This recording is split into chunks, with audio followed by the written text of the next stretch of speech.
Welcome to the Kill the Clock podcast. This is Ravneet. I'm here with Connor Williamson.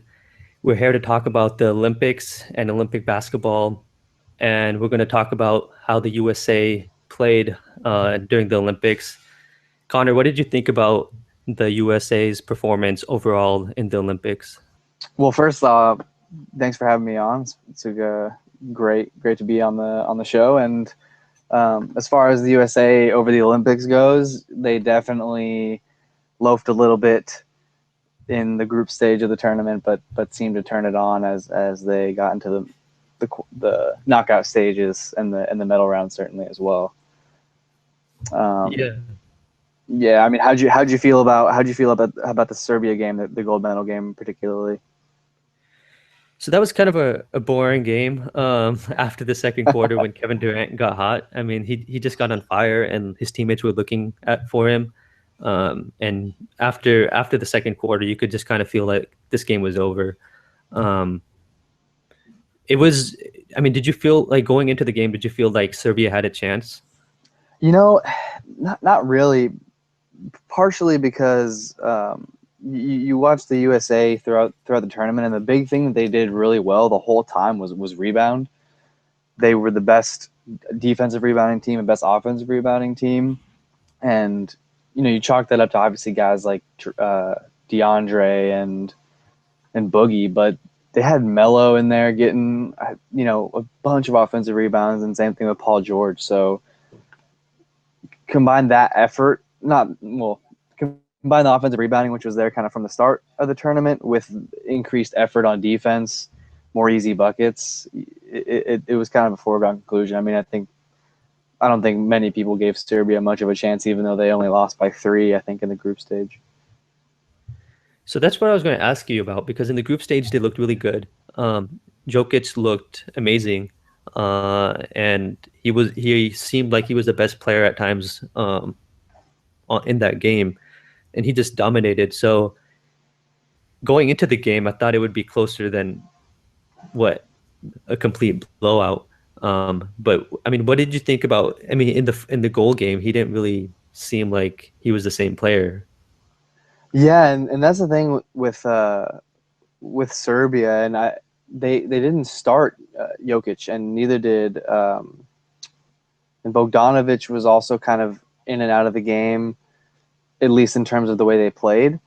And so, with how, like you said, with how they played against the USA the first game, you would have expected them to kind of go through Jokic, especially since he's such a great passer at the top of the key or interior.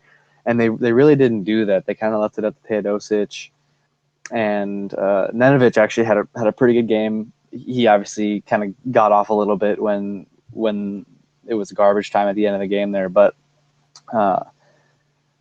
Serbia kind of has the issue where they were missing. They had an injury to Timberwolves. I can't remember off the top of my head. It's on the tip of my tongue. Bielitsa, whose name I'm probably not pronouncing correctly, but they really could have used him next to Jokic to kind of spread the floor and keep that floor balance. But as it stood, they had to have Raduljica and Jokic play a lot together, which was, offensively not great, and defensively you had Jokic out on the perimeter guarding Carmelo, which didn't work at all.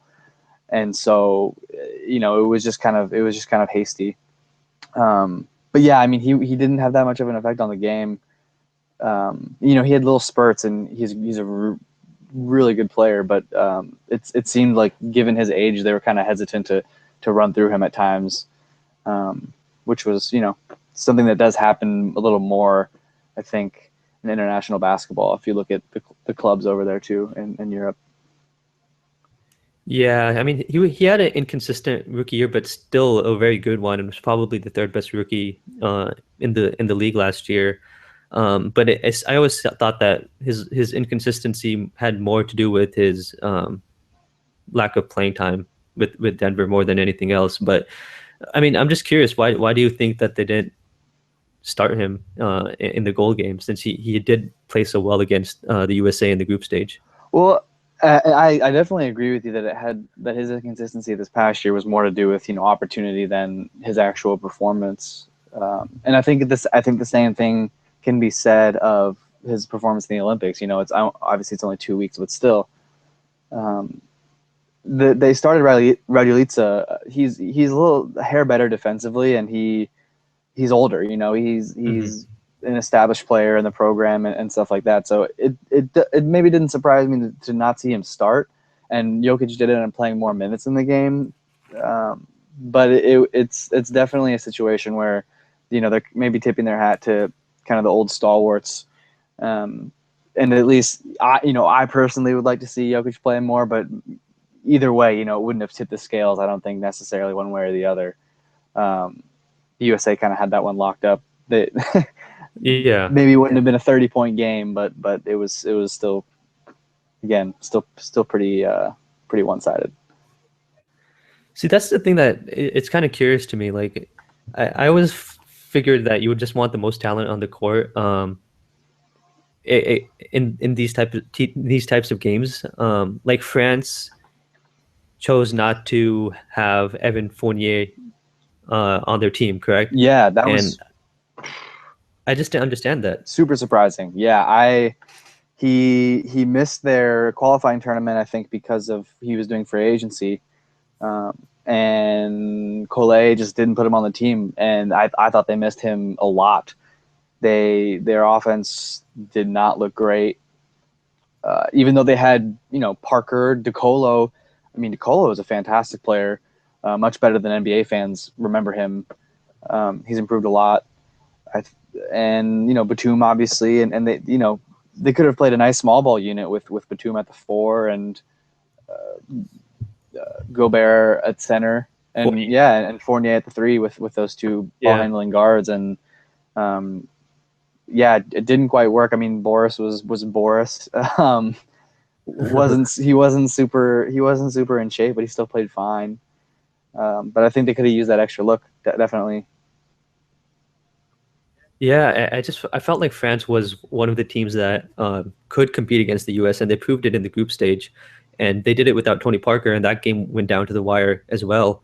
And if I just felt like they're just not deep enough, and if they had Fournier and maybe a healthy Parker, they maybe win that game. So that was a little surprising. What why didn't Serge Ibaka play also for Spain?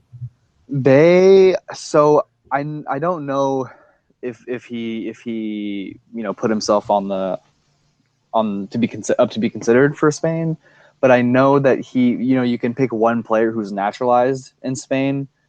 Serge from Congo, and Spain actually picked Mirotic last year for EuroBasket. Hmm. And again, I'm not sure if they could have picked Serge or if he didn't want to play. But either way, you can only have one naturalized player, and for the past couple of years, they've picked Mirotic, which I understand. He's a good shooter. I mean, Serge stretches the floor too, but Mirotic kind of has a more versatile shooting game. He can come off screens rather than just kind of stand in the corner. But Spain, I mean, they really got killed on the boards.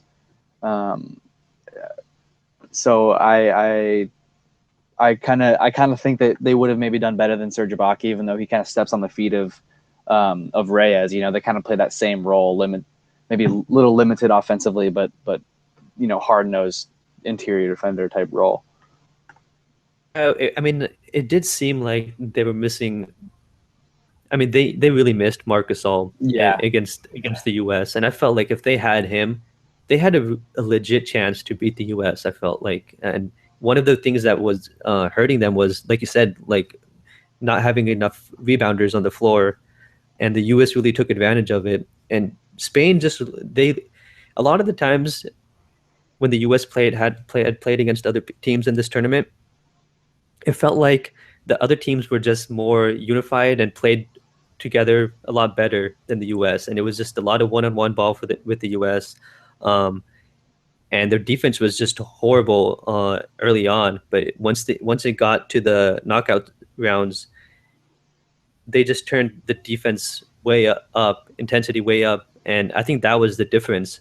Um, but I mean, did you notice a difference between playing styles between the U.S. and other countries? Oh, definitely. I mean, other countries ran sets. um, Yeah. Spain got into their offense. Serbia did a good job. Serbia and Australia were the two kind of sharpest teams offensively, at least. in terms of overall cohesion and style of play. They kind of all knew their role and all bought into it. Whereas USA, you had Kevin Durant for better or for worse. There are still plenty of capable shot makers, but you had Kevin Durant kind of drifting in and out, and there wasn't really a rudder to this USA team. I don't think Kyrie is equipped to kind of run a team. He can run an offense for a few possessions, but in this scenario, there was no Chris Paul, there was no Jason Kidd, as there has been in years past, who was a great example of a guy who came in and just started running the team, basically out of nothing. So they definitely missed kind of that floor general type point guard, and that definitely hurt their offense in terms of its flow. And some guys didn't want to play, Russ, Steph, and then another guy, LeBron. And other guys were hurt. John Wall and Mike Yeah. Conley, I think, could have been great on this team in lieu of Harrison Barnes and DeMar DeRozan, but they were hurt and not available. Yeah. Apparently, Steph might have been hurt too. Jerry Colangelo was saying that like Steph was really sad that he couldn't play, and he called him saying that that he might need off-season surgery. So, I mean that also would have been a big difference. I felt like a step up from Kyrie.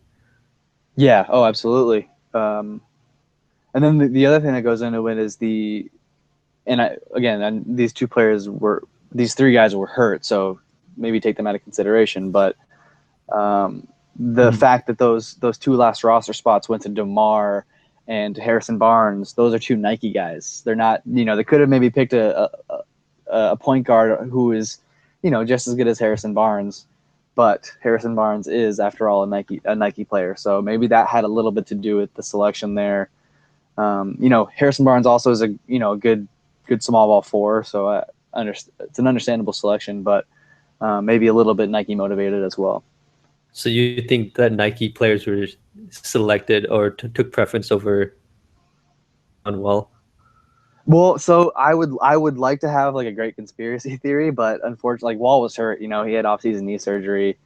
Conley, I think, still had his wrist or hand from the season. So, as much as I would love to delve into the corporate conspiracy theories, I think in this case there was just kind of a lack in the point guard market. And I mean, that's something we're seeing in the NBA, right? There aren't too many, strictly floor general point guards, especially not American ones. So that's just kind of a circumstance that they had to deal with when selecting, I think, more than anything. Yeah, and I mean, I'm maybe biased because Isaiah Thomas is one of my favorite players, but actually would have liked to see him get more of a chance. Barnes, though I also do feel like that Barnes wasn't utilized properly at times. Like I do think he's better at the four in the NBA and overseas, but we really didn't see much of him either. So I mean, I would rather see. I think Isaiah Thomas would have there, and he would have done a better job at times than just Kyrie pick and roll, which we just saw so many times at the end of games. Yeah, we saw the Kyrie pick and roll. We saw the Durant pick and roll a lot, and it was without if they as long aside for a few possessions where DeAndre blocked shots so far that they started fast breaks. Yeah, There weren't a ton of easy looks created, which given the talent on the roster, wasn't too much of an impediment, but it definitely wasn't the most fun thing to watch. And the other thing that was interesting to me about this USA team was that they didn't have a college player, and that was intriguing. I thought that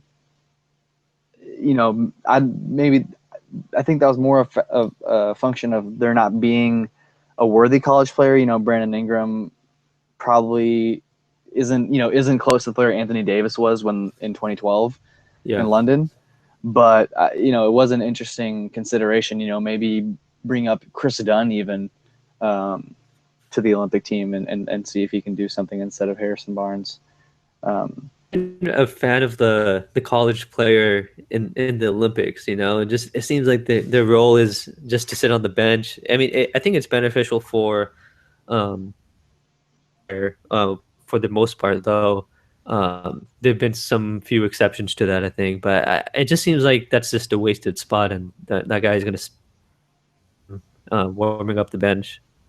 Yeah, but I mean Harrison Barnes, Harrison and DeMar DeRozan, quite frankly, were kind of bench warmers anyway. I guess that's not fair to DeMar. He played a little bit, but Harrison Barnes was mostly a bench warmer anyway. Yeah, I think it's good for the program. You know, had Anthony Davis been healthy this year, he could have reaped the benefits of taking what he learned, and um, I'm certain that he probably learned so much from guys like Tyson Chandler and LeBron. I mean, there's the list is the whole roster really, but I think it's just good for the program to get the young guys in there, and they do that still. I mean, they had the select team yeah, and they still had the training camp, and they had Miles Turner and Moutier and all those guys in there, so they still are applying those opportunities. But it was interesting to see that there was no college player on there. yeah. Um, That's a good point, actually. I didn't really consider that. Like, if for Anthony Davis, I'm sure you're right. He probably did learn something from his time before. So I guess it isn't if you have a worthy college player, and maybe we didn't have it in this draft, then I do think it's not a bad idea for sure. yeah, yeah, and the foreign invasion of college basketball Yeah. with Ben Simmons certainly wasn't eligible for the USA team, so definitely changed things. So so speaking of Ben Simmons, actually, like where do you see Australia's outlook from this point on? I mean, with Exum, Patty Mills, uh, Simmons, like where do you see the future of Australian basketball? Yeah, I mean, I think they're pretty good, especially since they did display that cohesion, which is something you see. I mean, these guys they grow up and they play together for so long. It's kind of like the story that we've seen with the French team, where Diao and Parker have known each other since they were at INSEP together, training as kids, and you see the same thing as in Australia, where they have the AIS, Australian Institute of Sport. So they have a lot of good young talent. I mean, Aaron Baines is also there, Dellavedova.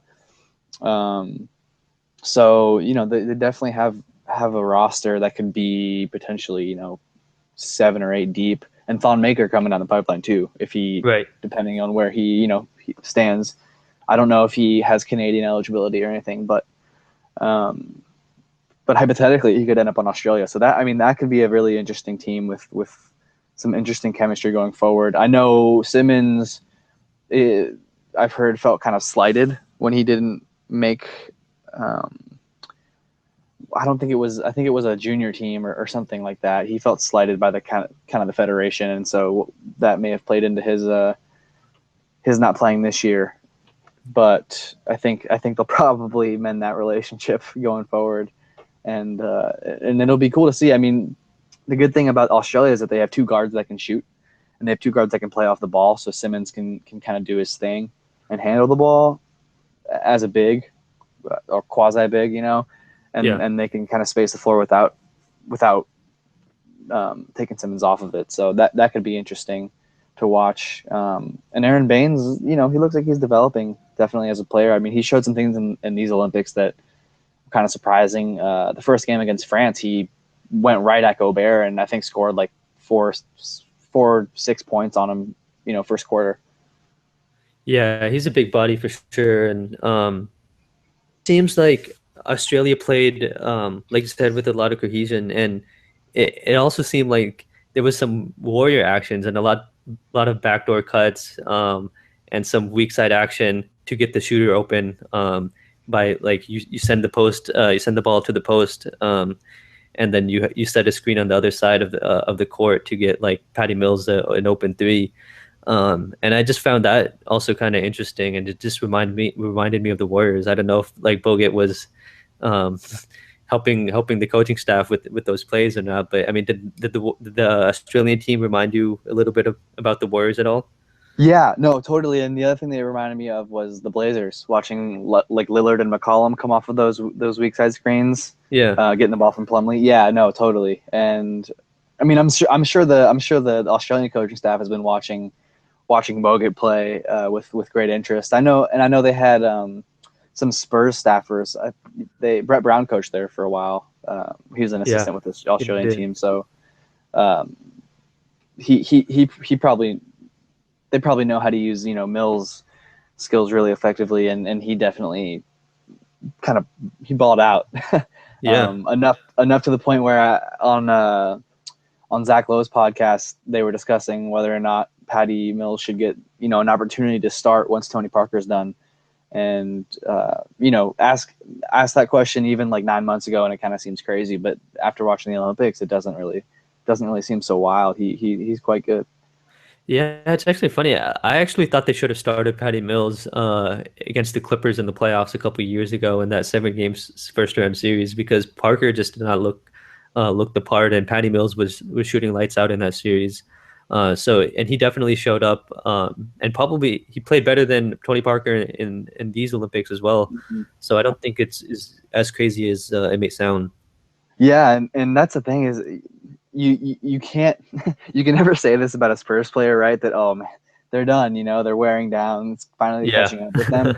But if there is a guy on the Spurs, it would be Tony Parker. He's a shorter guard, he's a quick guard. That his model of player doesn't tend to age well. So I could certainly believe that he would be the guy out of their kind of cohort to be the one that actually does age, as opposed to Timmy and Manu, who just kind of kept going and evolving. And Parker has certainly evolved, but there's just less. There's nowhere for him to go because he relies so much on his athleticism as opposed to Manu, who was always just kind of a trickster. Yeah, Manu was just very clever and was still able to get to the rim and became a better shooter as time went on. But Parker really hasn't developed that 3-point shot, and you get slower. You don't really get faster in the league as the more years you play. So you could definitely see that Parker struggles, and not struggles, but he doesn't get to the paint as often as he used to. Um, One quick thing about Australia before we move on. I remember watching an interview about Thon Maker, and they asked him, where would you want to play for international basketball, and he was pretty firm on sticking with Australia. So that's I mean he appreciated what Canada was offering, and they said that they wanted him because he did play 2 years in high school, I believe, in Mm-hmm. Canada. But I think he spent most of his childhood in Australia, so he said that he would rather play for them. So that just bodes well for their future as well. Definitely, yeah, and to have two versatile bigs like that in Maker and Simmons is certainly intriguing as you kind of as we watch the next 4 years of their NBA careers. That's going to be kind of I guess in the back of my head to watch and see how they might fit together with Australia. Yeah, definitely. So, what do you think about Croatia's performance in the Olympics? I mean, Dario Saric had a up and down Olympics, maybe mostly down near the end, but he had a great block against Paul Gasol. I think it was in the first game, and it was a game-winning block. So, what did you think about his performance and just overall about Croatia's performance? Yeah, I mean Dario. It's funny that he had that block because he's not a shot blocker at all. Yeah. But his feel for the game is so good that he obviously knew that the shot had to go up, and Pau doesn't get that much lift these days or ever really. So he was able to get that one. But I mean Dario, I think he has a really nice stroke. It's just inconsistent, and defensively, like everyone saw on that block play, he's fantastic at rotating to the rim and really good at contesting with verticality. It's something I Mhm. think a lot of European bigs do well. They might not have the overwhelming athleticism of a shot blocker or length necessarily, but they're really good at kind of keeping their body straight up and down and challenging shots. So I think Dario should be perfectly good help side defender, taking charges and things like that. He's not huge, but he fights. I mean, he just fights for a position really, really hard. And he has some nice offensive moves. His bag of tricks is pretty slim though. There's not too much to to his game offensively in the post, but it's the footwork is clean and it's there. So yeah, I mean, I think he's good. Did you watch much of Croatia over the Olympics? They definitely, had some struggles, but they had some promising things happen too. Yeah, I didn't watch too much of them, but I was interested in his play. And I know Bogdanovic played well, I think, near the end, especially in that game against Serbia. I think he had 28 points or something like that. So I'm more interested not in their play as much as the mystery that surrounds Saric and his fit in the of big men that are there in Philadelphia. I'm more curious. I mean, what do you think about like his role in Philly? And do you like kind of project him as a starter or bench player? Yeah. So I like his. A lot of people have been like rave about his passing ability, which is very good. I don't think he's at least right now a phenomenal playmaking passer, but he does make really good kind of like quick snap decision passes. He's not a guy who's gonna have the ball in his hand and read a defense for 5 seconds and make a great pass. But if he catches the ball on a swing, he'll make a good pass. He'll make a cutting pass. Um, that'll kind of break down the defense. So for that reason, I think he'll be a pretty good pick and roll partner with Ben Simmons. He Saric operates pretty well from the top of the key, and sees the court well from there. So I definitely could see him doing well with Simmons in the pick and roll, with Simmons handling the ball, especially since if Dario can kind of adjust the NBA 3-point line and clean up his mechanics, which when they're good, they're quite good. When they're bad, they're pretty lackluster. If he can make the pick and pop a real threat, he could really do some damage with Simmons in the pick and roll, especially if they have some other players who can shoot it or maybe cut. If I don't know if he's going to be able to be that much of a perimeter threat to play next to another big, Embiid Mhm. or Okafor or Nerlens. That's I think that's something they'll probably try this year, but I don't I don't think it'll work very well. But yeah, I mean, Sarge is certainly an intriguing player on offense, and on defense, I think he'll be he's not going to be a post stopper or a rim protector, but he'll be a good team defender, and he certainly won't probably be a minus on that end. See, that's kind of what worries me is that he does try hard on defense, and Simmons doesn't usually or did in college. Maybe he will in the NBA, but neither project as to be rim protectors, and I don't know how long can you play them together on the floor as a 4 and a 5, or without any rim protection there. So player to play with on that team is Embiid in the front court, but at the same time, like you said, he can't really spread the floor yet. But if he does, then I mean, I'm just really intrigued overall by that team because they have some big men who could really pass and who have really unique skills. Another player I'd like to see him with is Nerlens, because of the fact that Dario does have the mid range shot down pretty well. Yeah, So he's not stretching out to the 3-point line, but he still provides some spacing in the mid range, and his passing ability should allow him to make those high low oops and stuff like that you see. I mean, most famous with Blake and DeAndre. Maybe not that much emphasis, yeah, but I would like the fit next to Nerlens as well, and so yeah, I mean, we'll see. To the point about the rim protection, I totally agree. It is curious. I mean, some teams can do it, some teams can't, right? Like the Celtics didn't really have a rim protector last year. I mean, I guess they had Amir Johnson, but yeah, they played a lot of times and played great defense just by kind of blocking off the paint and not protecting the rim. They didn't have a shot blocker. They just kind of everyone kind of strapped up. So I could definitely see Sarge and Simmons developing that kind of verticality skill, and with Simmons rebounding and Sarge's rebounding, that might be feasible, at least feasible enough for them to play together a little bit. But again, this year it probably doesn't matter. They could be a sieve, and it wouldn't make a difference for Philadelphia. yeah. That's a good point for sure.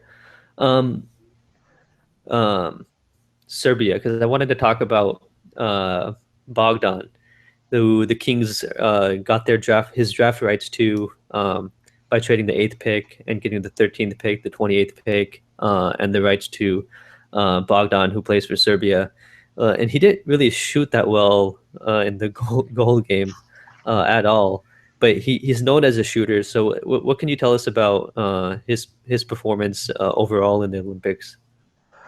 I like him. He actually kind of USA game notwithstanding, he played better than I thought he would. I didn't think his handle was as good as it is. It's not super clean, but it's pretty effective. Hmm.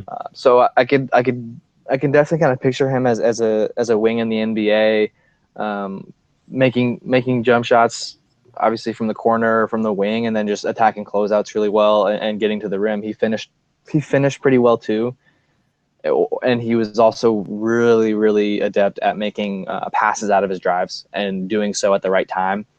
So for those reasons, I definitely see him as a pretty good NBA player.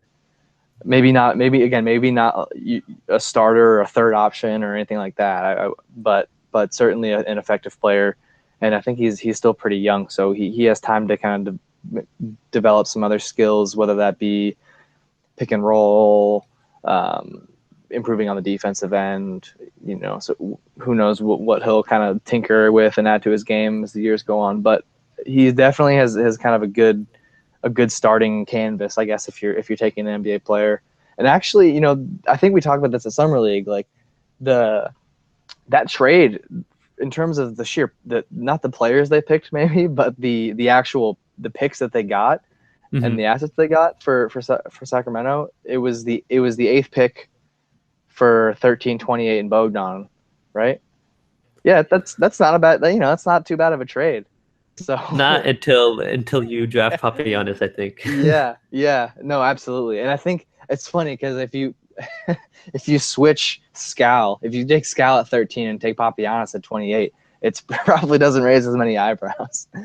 Yeah, no, definitely. And there were some rumors that the Kings would have taken Scal at 13 for them before the draft, but the only player that worked out for them that was drafted in the first round, I think, was Wade Baldwin. So a lot of players just don't want to come to Sacramento. So that's why I'm curious about Bogdan, and I noticed Passer, and he attacked the paint a couple times at the closeout, and he made a nice pass to the big man when DeAndre came over. Yep. So I thought that was nice. But I think some of his passes can be a little bit off target. Um, and his and I just feel like he's going to be just mostly a shooter. But if he could just be really good at shooting, then I think there's starter potential. But I wouldn't bet on it. And drafted drafted Malachi, I think, with the 22nd pick. Yeah. If which of those two is going to be the better player, and I'm undecided on which one is going to be better. I would, having just seen Malachi at Summer League, I would lean toward Bogdanovich just because of what you said, because his passing out of the drive is something that I haven't seen Malachi do. And to be fair, Malachi is a little younger, Hmm. but um, but he has a little bit more to work with in terms of what he already has in his repertoire, and yeah, I mean he's a pretty solid player, and again the trade they made for the 22nd pick, Marco Bellinelli for 22, not a bad trade. The player, we'll see. Yeah, and he's a wild card for sure. But Yeah. uh, I was always going to ask you. I was going to ask, oh, do you feel like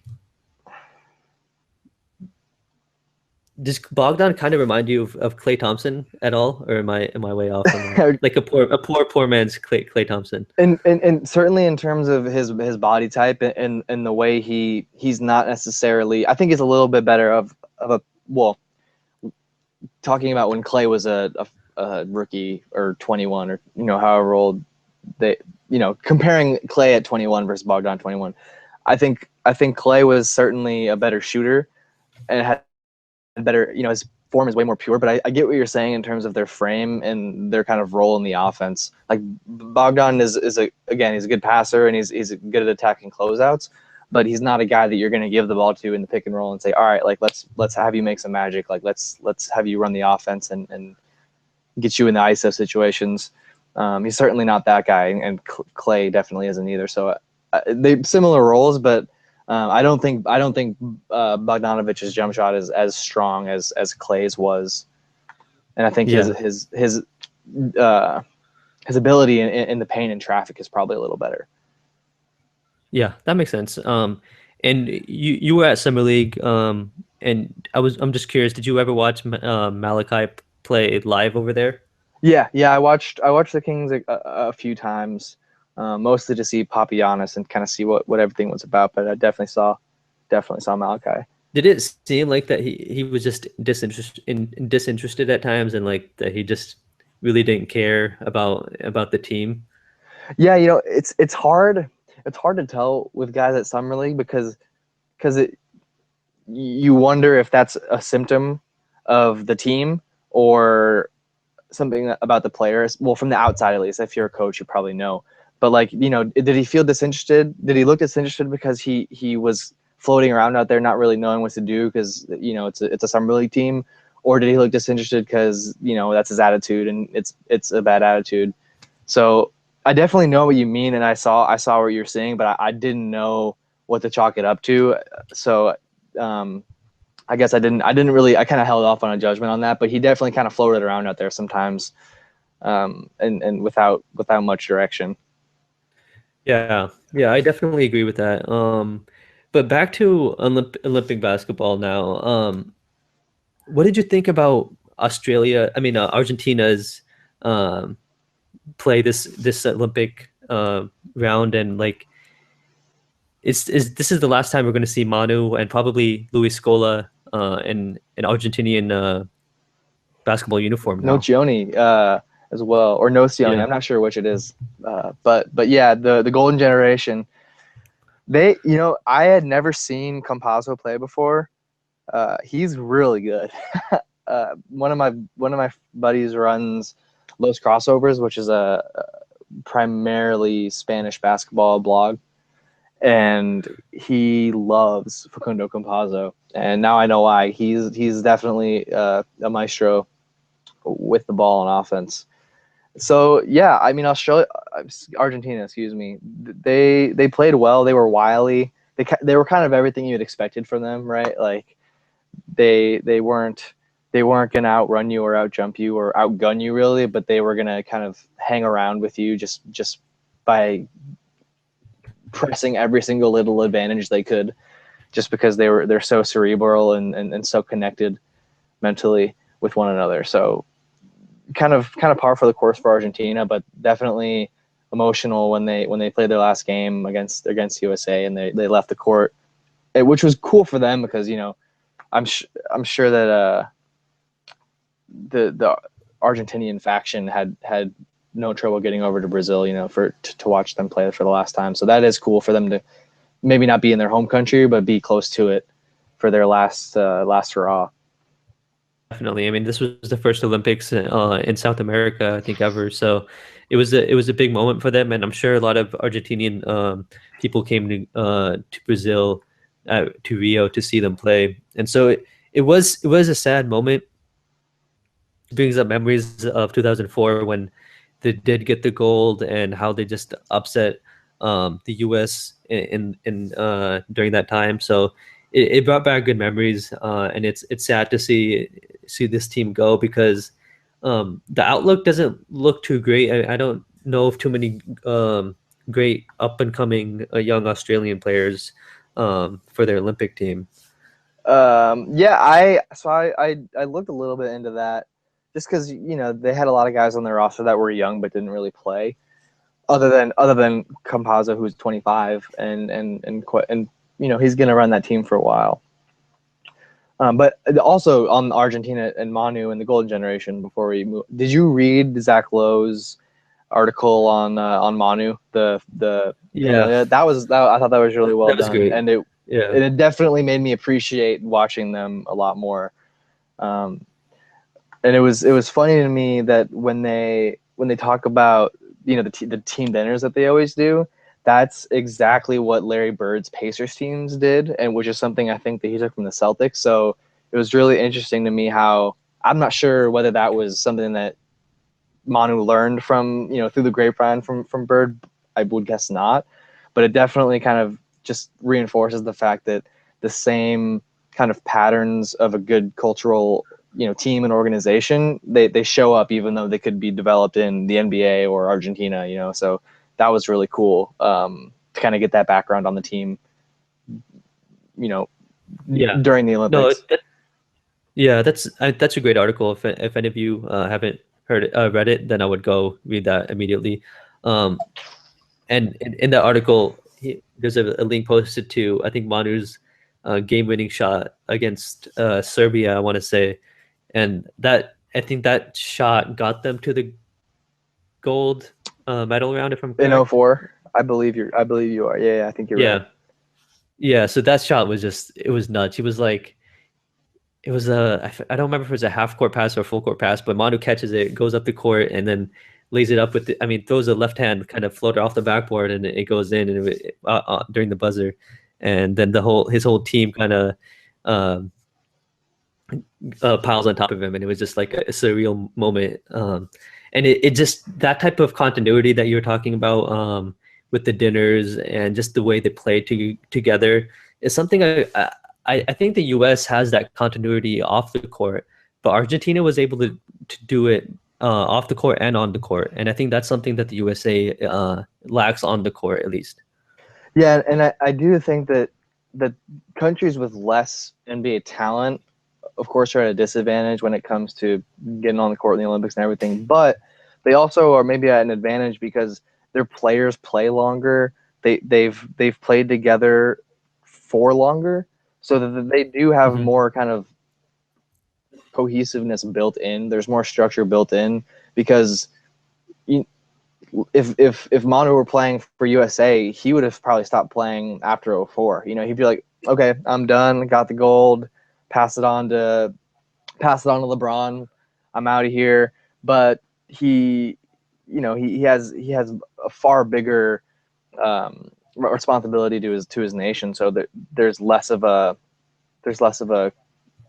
an incentive or even a desire to drop out early. And so you see more guys play together for longer, which is another thing that people talk about when they talk about these international teams having a little more, you know, sharpness in their play. Yeah, I definitely see it, and I thought Australia also did that for sure. Um, but let's move on to Spain because I think from Argentina how they had this kind of slow and inevitable demise, but after playing such great basketball, do you fear that the same thing to happen to Spain, or is Spain basketball just on another level where you don't really see the demise coming anytime soon for them? Yeah, it's tough to tell at this point because they are you're right, they are at kind of an inflection point. They could go one way or the other. Um, it depends. I mean, a lot of that depends on Marc Gasol. Pau is all but likely done. But if Gasol can, or if Mark, both Gasols, Mhm. if Mark can keep going for the next 4 years, that'd probably help them a lot. Like you said, both on and off the court. They just won the U20 European Championships, so that's not the be all end all in terms of indicators for senior team success in any sport, but it is a good look, and they do have some good players. I was prepping when I was thinking about that question, and I was kind of looking at their player, and they have this kid named Mark Garcia who can really really score the ball. He's 20, so we'll kind of see what happens with him, but they definitely they have a good infrastructure in place that they built in 2003, around 2003. So they will. I think they'll achieve at least a baseline. I think they'll be in the Olympics for years. Um, and they have the Hernan Gomez brothers, Juancho and Willie. So Yeah, they're I was gonna say yeah, that. so they have some players. I guess we'll just kind of it's hard to see. All their players are at an age where they could, they could take any number of turns, over the next 4 years. Yeah, Paul Gasol is 36. Rudy Fernandez is 31. Um, Juan Carlos Navarro is 36. Calderon is 34. So they have a semi-old team. A lot of their best players are kind of past their prime. But Rubio's still young, and Rubio, yeah. Mark is young. Mirotic is 25. So I agree with you. I think they'll still be an Olympic team. I don't know if they can compete with the U.S. in the future. But it really depends. I'm high on the Hernan Gomez brothers. Um, Not Willie as much as the other guy. But because the his brother just spreads the floor a lot better and fits that prototypical that four. And he wasn't on the team this year, but Willie was. And he just seemed like, I mean, he's young, and so he struggled against the U.S. Um, but it seems like he's just not athletic enough to compete with the U.S. players. Yeah, he definitely has kind of a ceiling to his game. I don't he doesn't look to have kind of the awareness like Gasol does. So I think, I mean, he'll probably what I kind of think of him as is a sort of a Vucevic type player, Willie Hernan Gomez. Yeah. And maybe if Mark if they leave Powell out and Hernan and Wancho can come in and be a really good shooter at the four, who's to say they don't go back to playing Surge and picking Surge instead of um, Mirotic, yeah. So a frontline rotation of Mirotic, Surge, Wancho. If he can develop into that floor spreader, athletic four type that people think he can, and then Marc Gasol. That would be pretty nice with Hernan Gomez coming to spell Gasol. That would be a nice 4-5 rotation. And then if they can kind of round that out with, Sergio Rodriguez should still be playing in 4 years. I guess we'll see. He is kind of a small, quick point guard who's 28, maybe 30. I I can't think remember he's off the top of my 30. head. Yeah, he's Yeah. 30. But yeah, Rubio, a lot of that probably hinges on Rubio's jump shot too, which this Olympics didn't look so great. No. Um, so yeah, I think Spain, they're interesting to me. I just don't know if they're going to compete with the US, but the two teams that I feel like can compete down the line against the US is Australia because of Ben Simmons, and maybe just because of their coaching too, which I was very impressed with this summer, and Canada because Canada with Bennett, Tyler Eulis, not Tyler Eulis, sorry, Tyler. I can't remember right now, but Tyler Ennis. yeah, and Wiggins. I think Canada. A lot of the teams that were in the Olympics this year, they just didn't have the athleticism to compete with the U.S. So like Argentina, they were just old and they didn't really have many athletic guys, and that really costed them against the U.S. Um, so I feel like Canada and Australia, they won't have those problems down the line. So I think those teams can potentially compete with the US. Yeah, Canada has a really interesting roster. It was disappointing that in qualifying they didn't have Wiggins or a lot of guys. But I mean, they also have kind of the rebounding chops because Tristan Thompson to stick with the U.S. on the interior with Hmm. Thompson and Bennett's a good player internationally. We'll see what his NBA career can unfold after his after his first 3 or 4 years of being pretty disappointing. But then they also have Corey Joseph, so they Yeah. definitely have some players, and Kelly Olynyk also, who I don't think was on the qualifying roster either. No, he wasn't. Yeah, so it was kind of disappointing to see them not have their full cohort in the qualifying stages, but in 4 years from now, they could really do some damage as most of their players come into their prime and their pipeline continues to put guys out because they do have a really good youth basketball structure in place that has been uh, developed since like 10 years ago. So they're starting to reap the benefits of that. And then their coaching staff too. They have Triano and I think Vanderpool is there too from the Blazers. Both those guys. So um, Yeah, definitely. Why wasn't Wiggins and Olynyk on the qualifying I'm not sure. I mean, team? I would just chalk it up to them being trying to stay healthy and rest and work on their game rather than play games, because that is kind of the Canadian one of the Canadian credos is one person we forgot to mention, Dwight Powell, Right. who was a pretty good interior player who just got paid. But yeah, so a Yeah. lot of a lot of the Canadian kind of mindset is built around practicing rather than competing, and so they probably the Canadian team maybe would rather have them spend the summer working on their games, and then coming in 4 years from now, far better.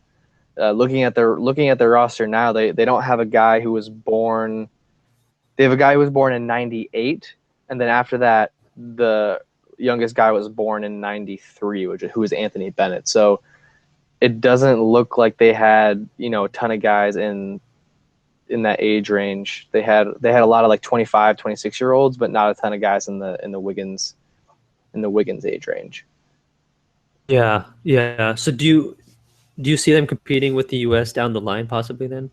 It, maybe that's not a good answer. They could certainly do it with Joseph and Wiggins and Tristan Thompson and Powell and Olynyk. I could see it as a possibility. I wouldn't bet on it, of course, but I do. Canadian basketball is actually something that I've looked into quite extensively, and they have a really good system in place. So maybe I wouldn't bet on maybe this current core of players, but I would bet on the next core of players that's coming through, because they do have a really good infrastructure in place that I think is better than our own, um, in terms of making the most of their talent, which they do have quite a lot of. So then which team would you complaining about like oh this the US just dominates and there's no team that really can compete with them? And I was like, you know what? Like Spain almost beat them. If they had Marcus All, they could have beaten them.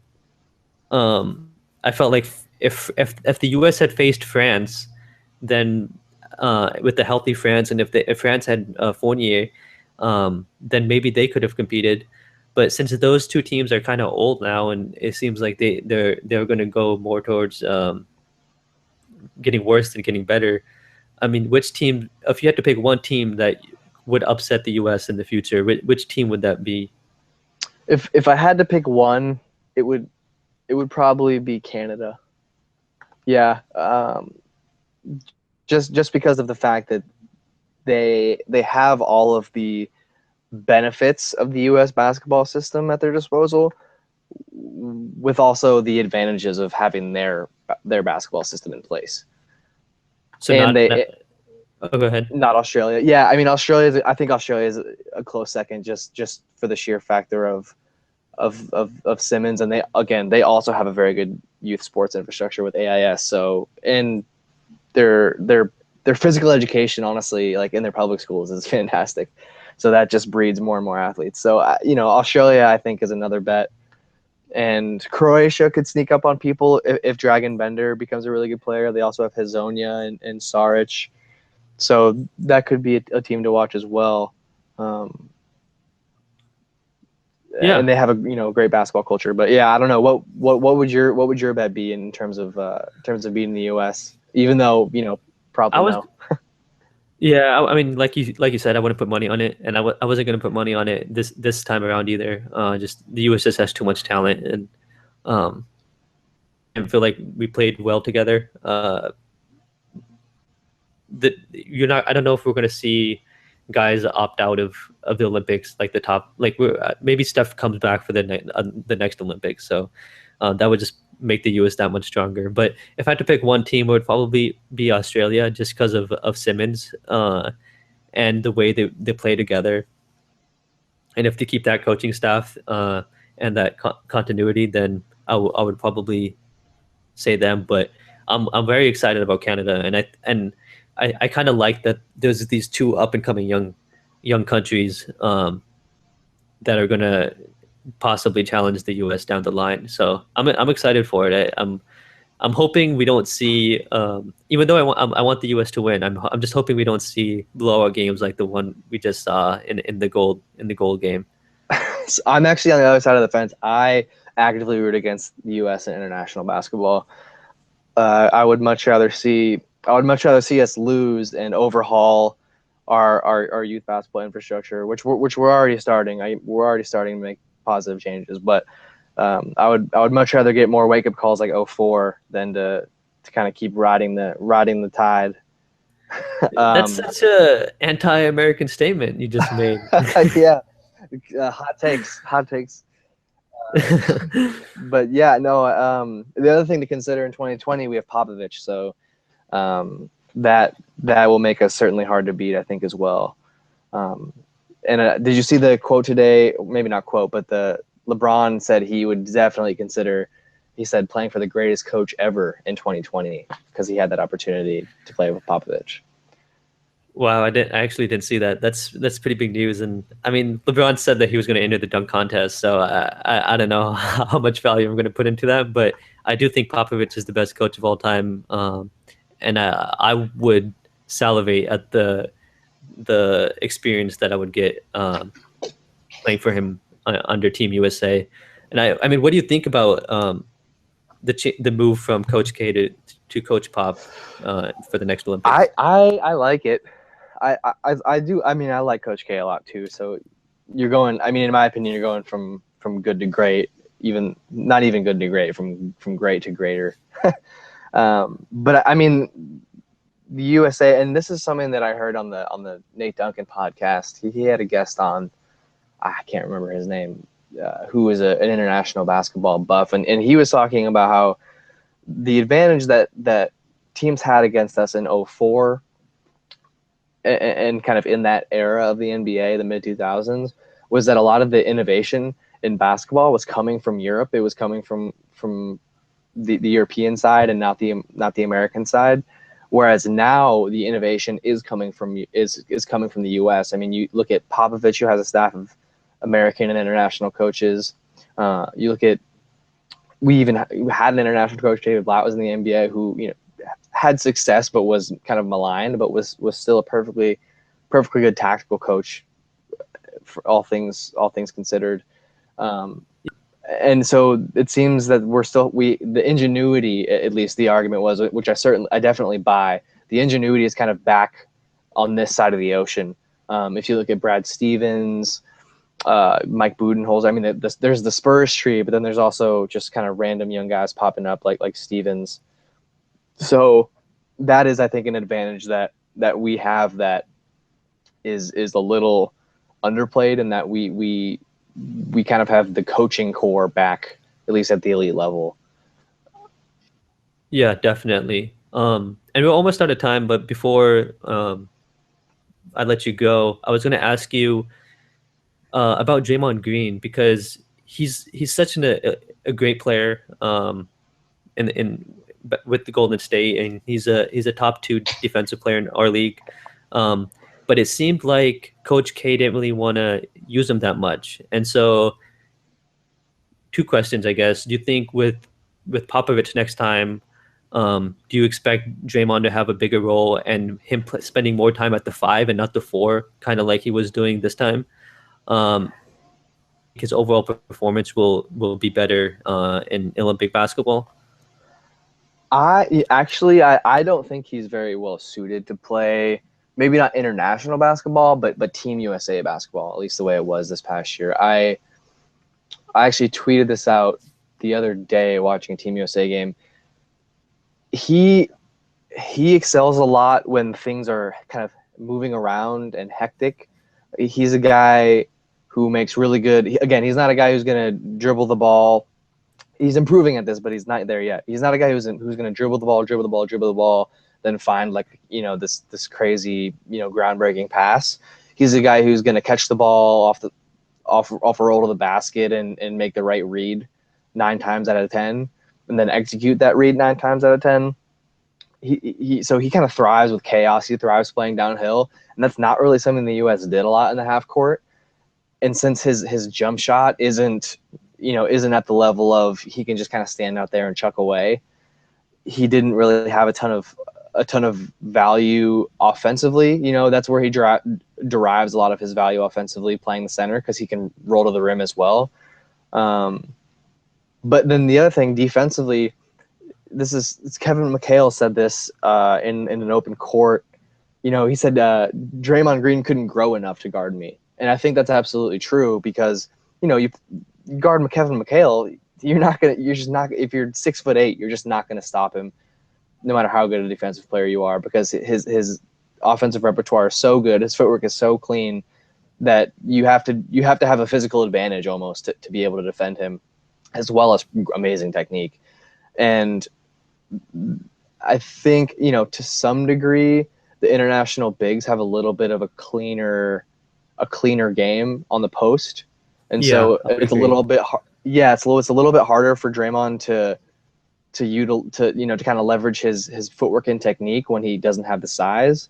And then he also isn't the elite rebounder that Draymond Green is, or sorry, DeAndre Jordan is. So I would rather have DeAndre Jordan on the court, grabbing rebounds and sucking in the defense at the hoop, than Draymond Green, whose strengths are, he's still a fantastic player, but at least in this year's Team USA environment, with the stagnant offense and the type of teams you're playing, matching up against defensively, I actually don't think the fit was great. Even though he did deserve to be on the team, he's fantastic. Yeah, and I kind of wonder though, like DeMarcus Cousins and DeAndre Jordan were more used as the role man in the pick and roll, especially with Kyrie. And I felt like if you had Draymond, or you can even do this with Cousins and have one of those guys pop out, it would have made it, I think, less predictable on the US side whether the big is going to pop out or go to the basket, because the European big men, they you're just not going to. It just seems like those guys are a little bit bigger, and they're going to struggle with guarding the pick and roll and pick and pop. But if you're just gonna go roll to the basket, then you become pretty predictable.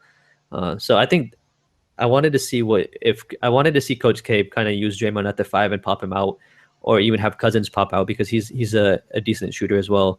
But I guess we're not going to see it this time around. Yeah, no, that's a good point, and I think the shorter line gives Draymond, and actually to your point, Cousins too, a little bit more of a probability of hitting those 3-point shots off the pick and pop. Mhm. Uh, and maybe Draymond just didn't have a shot going the past 2 weeks. Maybe it just wasn't going in, and so he didn't. Maybe it's as simple as that. That he just wasn't making shots, and so he just didn't play that much. But yeah, no, that's a good point. I would have liked to see a little bit more, maybe nuance in the screen and roll, screen and pop. But at the same time, uh, you can always get an advantage through sucking in the defense on the roll, because they're always going to commit. Unless you're playing against Rudy Gobert, you're Yeah. not playing against a team that has a guy who can cover that ground.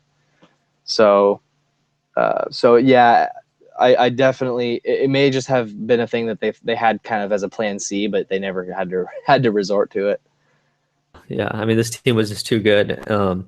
And it was fun for the drama during the close games, but in the end, I'm happy the US won. I just wish one of those close games was in the goal game, because it would have made, I think, other basketball fans appreciate Olympic basketball, which I didn't necessarily do before this year. So I think that's about it for this episode. I want to thank you guys for listening.